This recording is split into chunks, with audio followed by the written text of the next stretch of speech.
जय गुरु जी। शुक्राना गुरु जी, अनंतम शुक्राना हमारे गुरु जी महाराज का।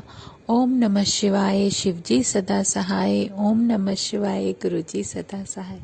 शुक्राना, अनंतम शुक्राना। जय गुरु जी, जय गुरु जी। सच में गुरु जी महाराज हमारे महाशिव, हमारे साक्षात परमात्मा जो हमारे सामने विराजमान है। अगर हम सिर्फ परमात्मा को मन में सच्चे भाव से याद करते रहें, उनका सिमरन करते रहें, चाहे वो कोई भी समय हो, कोई भी पल हो, कोई फर्क नहीं पड़ता। उन्होंने हमसे कभी कुछ डिमांड नहीं की।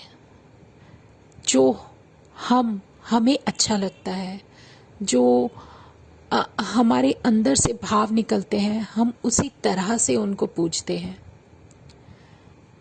ये सब उनकी मेहर है, कृपा है, जो उस भगवान ने हमारे लिए कोई बाउंडेशन नहीं रखी। अगर कुछ नियम कानून कुछ बनाए हैं तो वो सब इंसानों ने बनाए हैं, क्योंकि परमात्मा को याद करने के लिए और उसका सिमरन करने के लिए कोई नियम और कानून नहीं है। कोई ऐसा निश्चित समय नहीं है कि आप इसी समय याद करोगे तो वो परमात्मा आपको मिलेगा या वो आपकी सुनेगा। ऐसा कुछ भी नहीं है। ये सब उसकी मेहर है, चाहे कुछ भी हो जाए। लेकिन हमें अपने मन में, जो हमारे मन में विश्वास होता है ना, उसको नहीं खोने देना। क्योंकि किसी भी तरीके से देख लो, कैसे भी देख लो, आप कुछ भी कर लो, कितना भी अच्छा कर लो, लेकिन सबके व्यूज़ या आप ये कह लो सबके विचार, सबका जो एक प्रोसेस होता है ना सोचने का, एक तरीका, वो बिल्कुल अलग होगा आपसे। क्योंकि आप जो करते हो उससे किसी और को क्या लेना देना। उसको तो सिर्फ अपने आप से मतलब है कि हमारी ये ड्यूटीज़ इसने की या नहीं की, उसने वो हमारी ड्यूटीज़ की या नहीं की। कोई भी रिलेशन हो, सिर्फ उस कार्य पर निर्भर करता है जो कार्य उसे हमसे मिलता है। अगर हम वो कार्य बीच में छोड़ दें और उसे अपना कार्य खुद करना पड़े तो कितना जोर पड़े, लेकिन नहीं, वो उस हद तक नहीं जाता और सोचता नहीं है। लेकिन आप ये सोचो कि अगर किसी व्यक्ति का कार्य करने के बाद भी आप अपनी एक उस रिश्ते को, एक उस मुकाम पे, उस परमात्मा के साथ जोड़ने के लिए कुछ भी एफर्ट कर रहे हो, तब भी अगर किसी को प्रॉब्लम हो तो उसमें आप कुछ भी नहीं कर सकते। क्योंकि ये तो मेरा परमात्मा इतना प्यारा, इतना दयालु है कि वो किसी के लिए भी कुछ भी अपने मन में ऐसा विचार भी नहीं ला सकते कि ये मेरे लिए गलत सोचता है तो मैं इसके लिए ये करूं। ये जो फीलिंग, ये जो सब कुछ है, ये सिर्फ हम इंसानों के अंदर ही है। वो भगवान है ना, वो सिर्फ हमें अपनी कृपा देने के लिए आया है, अपने एफर्ट्स करने के लिए लाया है। कोई फर्क नहीं पड़ता कि कोई क्या सोचता है क्या नहीं सोचता। उसके सामने उसके इतने भक्त बैठे हैं, किसी के मन में कोई भी विचार कभी भी आ सकता है, लेकिन वो जो परमात्मा है वो किसी के लिए गलत नहीं सोच सकता। इसलिए अपने अंदर हमें ही धैर्य रखना पड़ता है। इसीलिए उस प्रभु ने हमें सब्र रखना सिखाया है कि जितना सब्र तुम रखोगे उतना बेहतरी से तुम आगे चलोगे, आगे बढ़ोगे। और सबसे बड़ी बात होती है कि हमारा जो भी कनेक्शन उस परमात्मा के साथ है, वो परमात्मा उसे बहुत शिद्दत से निभाते हैं। उन्हें हमसे ज़्यादा हमारी परवाह होती है। लेकिन कुछ कर्माज ऐसे होते हैं जिनको काटने के लिए हमें वो सब बर्दाश्त करना पड़ता है जो कि हमारे लिए ज़रूरी है। हर किसी के जीवन में कुछ ऐसा समय आ जाता है और इतना औखा समय आ जाता है कि उसको उस परिस्थिति को झेलना, उस समय को काटना बहुत भारी महसूस होता है। लेकिन कहते हैं ना, अगर वो पूर्ण गुरु हमारे साथ होता है तो उसके हिसाब से, जैसे उनका एक शब्द भी है कि ओखा वक़्त न देखे कोई, उसके होते हुए कोई ओखा वक़्त देख ही नहीं सकता। ये उस परमात्मा की मर्जी से ही होता है और उससे भी बड़ी उसकी कृपा होती है और वो हमें हमारी आंखों से नहीं दिख सकती, क्योंकि कुछ चीज़ें ऐसी होती हैं जो हमें पता भी नहीं चलती कि हमारे ऊपर कितने कष्ट आने थे और कितने दाएं बाएं से निकल गए, और हम सिर्फ उन्हीं को देख पा रहे हैं जो हम झेल रहे हैं। तो यही बातें, यही सब कुछ, बहुत सारी ऐसी स्थितियाँ, ऐसी परिस्थितियाँ हो जाती हैं जिसमें हम सिर्फ उन्हीं में घिरकर रह जाते हैं जो हमारे पास घट रही होती हैं या जिसको हम महसूस कर रहे होते हैं। लेकिन बहुत सारी ऐसी मुश्किलें, तकलीफ़ें, बहुत बड़ी बड़ी ऐसे कठिन समय जो हमारे ऊपर आने थे, उससे हमारा प्रभु हमें बचाकर ले जाता है और उसको हम कभी महसूस भी नहीं कर सकते।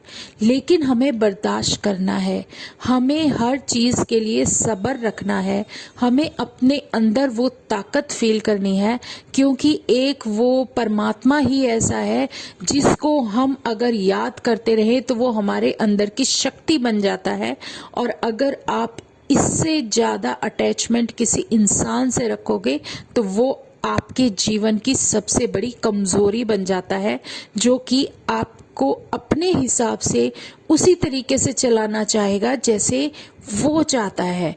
लेकिन अगर आप परमात्मा से जुड़ते हो और परमात्मा को अपने अंदर रखते हो, अपनी शक्ति बनाते हो, तो वो आपकी इतनी अच्छी ताकत बन जाता है कि वो आपकी मर्जी से आपको जीवन जीना सिखाता है, आपको ताकत देता है कि आप जो बेस्ट कर सकते हो वो आप अपनी लाइफ में करो। लेकिन हर कोई इस परिस्थिति को, इस स्थिति को या फिर उन सब विचारों को नहीं समझ सकता जो प्रभु जानता है या समझ सकता है। इसीलिए अपने दिल की हर बात, चाहे आपके अंदर अच्छा है या आपके अंदर बहुत सारी नेगेटिविटी है, कुछ भी है, जो भी अंदर से भाव आ रहे हैं, सब अपने प्रभु के सामने डाल दो, क्योंकि अच्छा बुरा सब वो देखने वाला है। आपको अच्छे मुकाम पर वो लेके जाएगा, आपको सही रास्ता उसने दिखाना है और किसी ने नहीं। क्योंकि आपके आसपास जितने रिश्ते होंगे सब अपने मतलब से ही आपको याद करेंगे और आपके हिसाब से नहीं चलेंगे। उन्हें सिर्फ ये देखना होगा कि उनके जीवन में आपकी क्या अहमियत है, आप किस काम के वजह से उनसे जुड़े हो। बस अगर वो आप करते रहोगे तो उससे उन्हें कोई मतलब ही नहीं है, और अगर नहीं करोगे, छोड़ दोगे, तो फिर आपसे बड़ा दुश्मन उनके जीवन में कोई नहीं होगा। ये बहुत बड़ी हकीकत है जो परमात्मा हमें पल पल सिखाता है, पल पल बताता है। सच में सिर्फ हमारा एक लेवल ऐसा आता जाता है, टेस्टिंग पीरियड ऐसा आता जाता है, एक वो परिस्थिति, एक वो स्थितियां आ जाती है जब हमें अपने अंदर स्ट्रॉन्गनेस लाने की ज़रूरत होती है, हमें अपनी अहमियत समझने की ज़रूरत होती है। लेकिन कुछ भी हो जाए, पलटकर कभी किसी को गलत मत बोलो, जवाब मत दो। हम सब जानते हैं कि कौन किसके लिए क्या कर सकता है और कितना ज़रूरी है। लेकिन अगर हम कुछ गलत उसके लिए भाव दिल में रखना शुरू कर दें या बोलना शुरू कर दें, तो वो प्रभु है ना, हमारे को इतना अच्छा मार्गदर्शन देता है। वो यही समझाता है कि अपने कर्म मत करो, गलत मत करना, सोच गलत मत करना। तुम जो कर सकते हो पेशेंस रखो, मुझसे बात करो, जवाब मैं दूंगा। क्योंकि अगर हम पलटकर किसी को जवाब नहीं देते ना, तो उसका जवाब हमारा मालिक देता है, हमारा परमात्मा देता है, जिसके भरोसे हम बैठे हैं, जिसका हम सिमरन करते हैं, जिसको हम मन में ध्याते हैं, जपते हैं। और इससे बड़ा वक्त का पहिया होता है, जो पहिया घूम रहा है, कालचक्र के रूप में घूम रहा है।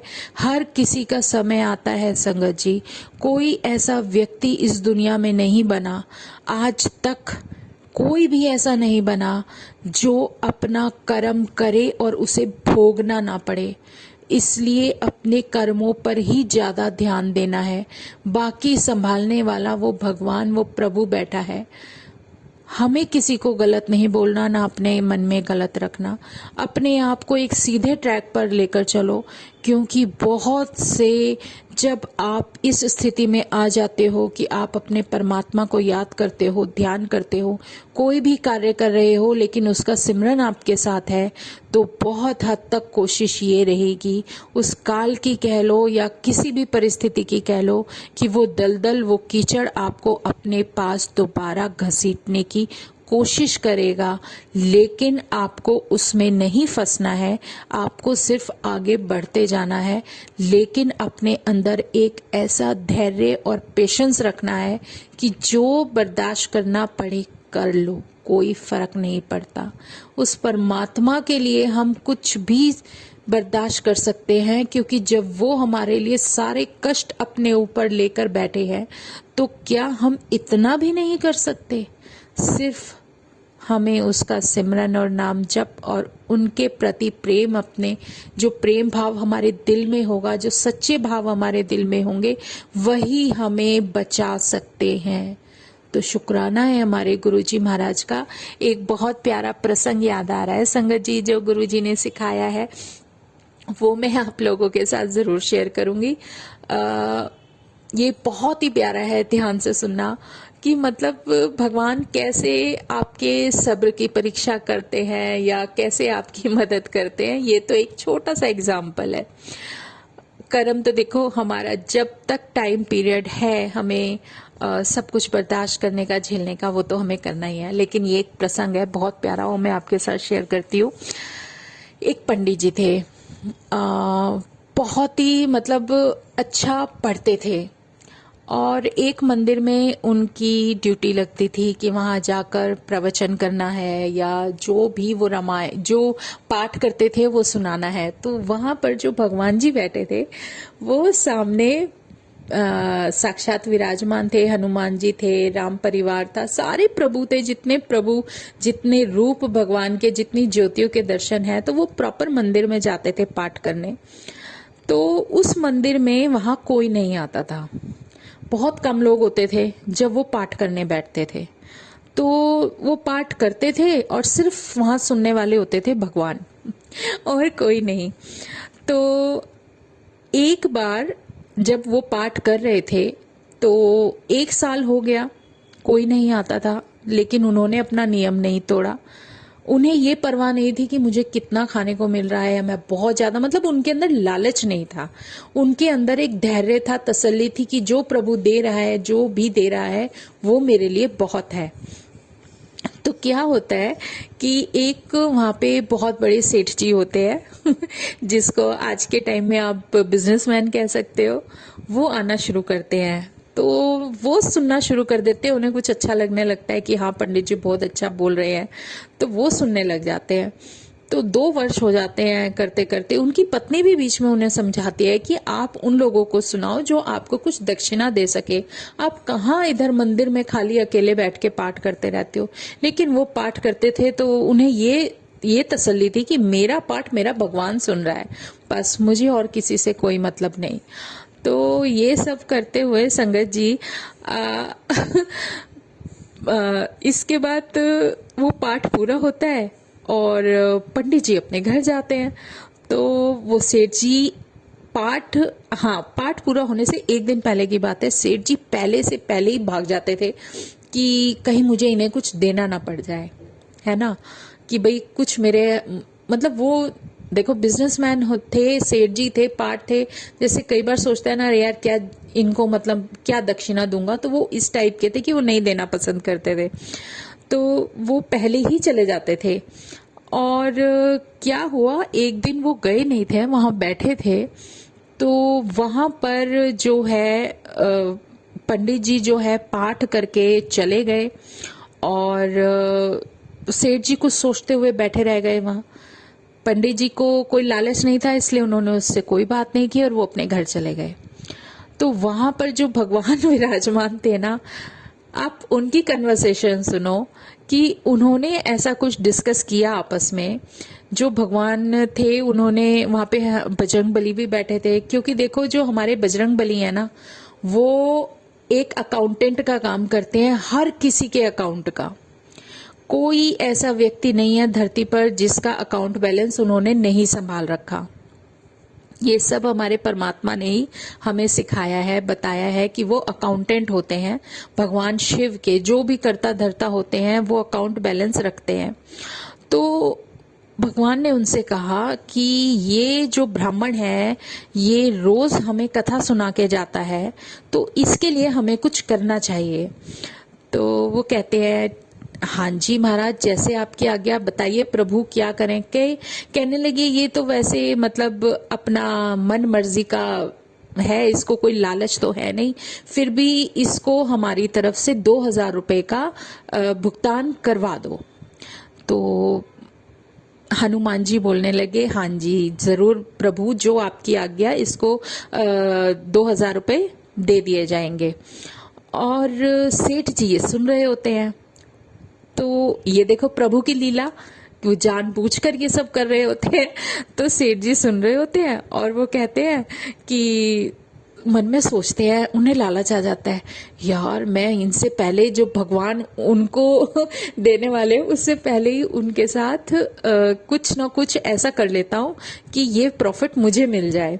तो वो उसी दिन शाम को 1,000 रुपए लेके पंडित जी के घर पहुंच जाते हैं कि आपको मेरे यहाँ ये करना है, ये लीजिए 1,000 रुपए पकड़ो, और ये 1,000 रुपए आपके हैं, इसमें कम ज्यादा मैं इससे कुछ नहीं, ये आप लेके आप मेरे घर जो मैं आपको बोल रहा हूँ वो पूजा पाठ कर दीजिए। तो कहने लगे ठीक है। पंडित जी ने कहा, जो प्रभु ने दे दिया वही मेरे लिए बहुत है, और वो उस 1,000 रुपए को लेके शांत हो जाते हैं और अगले दिन जाके उसके वहां पूजा पाठ कर देते हैं। तो वो पूजा पाठ करके तो पंडित जी अपने घर चले जाते हैं, और वो सेठ जी जाते हैं मंदिर में, और वहां सब जगह एक एक कोना, एक एक खिड़की सब ढूंढ मारते हैं कि भगवान ने कहीं तो 2,000 रुपए रखे होंगे उन पंडित जी को देने के लिए। और बहुत देर तक देखते रहते हैं। फिर वो घूम फिर के जब उन्हें कुछ नहीं मिलता तो वो थक हार के कहते हैं, मेरा तो नुकसान हो गया 1,000 रुपए का, मैं तो बेफालतू में 1,000 रुपए दे आया, और 1,000 रुपए तो मुझे ऊपर से मिलने थे कि हाँ 2,000 प्रभु ने देने थे। तो उन्होंने क्या किया, जो हनुमान जी की मूर्ति थी वहां आए और हनुमान जी की मूर्ति को बहुत तेज लात मारी कि तुमने मेरा नुकसान करा दिया, तुम झूठ बोल रहे हो, तुम झूठे हो। तो जैसे ही उन्होंने लात मारी ना हनुमान जी ने उनका पैर पकड़ लिया उनका वो पैर छोड़ा ही नहीं। और कोई मूर्ति अगर आपका पैर पकड़ ले जो बना हुआ है तो उसकी तो हालत खराब होगी। वो चिल्लाने लगते हैं कि बचाओ बचाओ, मेरे को तो ये हो गया। तो तभी भगवान कहते हैं हनुमान जी से, भाई उन पंडित जी के 2,000 रुपए नहीं दिए क्या? तो हनुमान जी ने कहा कि 1,000 रुपए तो प्रभु शाम को ही उनको एडवांस दे दिए गए थे, 1,000 रुपए अब जाएंगे जो मैंने ये सेठ जी ही देंगे, क्योंकि इन्होंने पाठ सुना है, और ये 1,000 रुपए ये खुद देंगे, जब तक नहीं देंगे मैंने इनकी लत नहीं छोड़नी सच में संगत जी बहुत प्यारा प्रसंग है। तो सेठ जी घबरा जाते हैं और बहुत बुरी तरीके से चिल्लाने लगते हैं, लोग इकट्ठे हो जाते हैं। फिर उनके घर से परिवार वाले आते हैं तो वो उनको कहते हैं, तुम 1,000 रुपए लेके पहले पंडित जी को दे के आओ, वरना ये मेरा पैर नहीं छोड़ने वाले। और वो 1,000 रुपए उसके परिवार में उसका बेटा उस पंडित जी के पास लेकर जाता है और 1,000 रुपए दे के आता है।